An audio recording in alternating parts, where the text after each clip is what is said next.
তুমি যদি medical second timer প্রার্থী হয়ে থাকো তাহলে তোমার এখন থেকেই প্রিপারেশন নেওয়া উচিত। এখন থেকে কিভাবে প্রিপারেশন নিবা সেই জন্য তুমি একটা ইনিশিয়ালি একটা এক্সাম ব্যাচে ভর্তি থাকতে পারো। আমাদের ম্যাথ পারফরমেন্স মেডিকেল এক্সাম ব্যাচে টোটাল ওভারঅল 150-র বেশি পরীক্ষা হবে এবং এখানে আমরা প্রতি সপ্তাহে 3টা করে পরীক্ষা নিই। চলতে থাকবে তোমার মেডিকেল ভর্তি পরীক্ষার আগ পর্যন্ত। আমাদের ম্যাথ পারফরমেন্সে এই টোটাল 150 এক্সামের মধ্যে 10,000টার বেশি প্রশ্ন থাকবে। এত এত পরীক্ষা দেওয়ার মাধ্যমে মেইন মেডিকেল ভর্তি পরীক্ষার হলে তোমার প্রশ্নটা অনেক সোজা লাগবে। আর এই ক্ষেত্রে আমরা টোটাল 4 ধাপে পরীক্ষা নিব।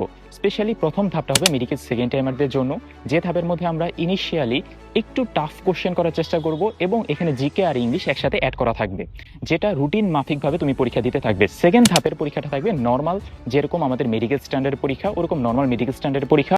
থার্ড ধাপ থাকবে অনুশীলনীর প্রশ্নভিত্তিক পরীক্ষা। প্রথম এবং দ্বিতীয় ধাপে অনুশীলনী প্রশ্নভিত্তিক পরীক্ষা থাকলেও থার্ড ধাপে আমরা টোটালি সেপারেটলি অনুশীলনী প্রশ্নভিত্তিকভাবে পরীক্ষা নিব সবগুলো সাবজেক্টের উপরে। এবং 4 নম্বর ধাপ তো তোমরা জানোই, মডেল টেস্ট প্রোগ্রাম।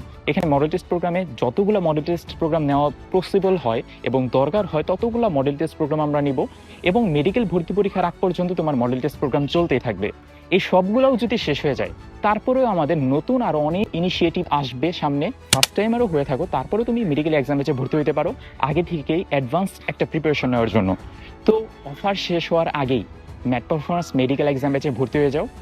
তুমি জাস্ট রুটিন ওয়াইজ পরীক্ষা দিবে, আর কোনো চিন্তা নাই, কারণ আমরা রুটিনটা এমনভাবে সেট করার চেষ্টা করছি যেন তোমার পরীক্ষাগুলো প্রিভিয়াস পরীক্ষাগুলো মিস হয়ে গেলেও তুমি সামনের পরীক্ষা দিয়ে রিকভার করতে পারো। তাছাড়া প্রিভিয়াস পরীক্ষার লিঙ্ক তো থাকবেই, তোমার যখন ইচ্ছা যেভাবে ইচ্ছা তুমি পরীক্ষাগুলো দিতে পারো।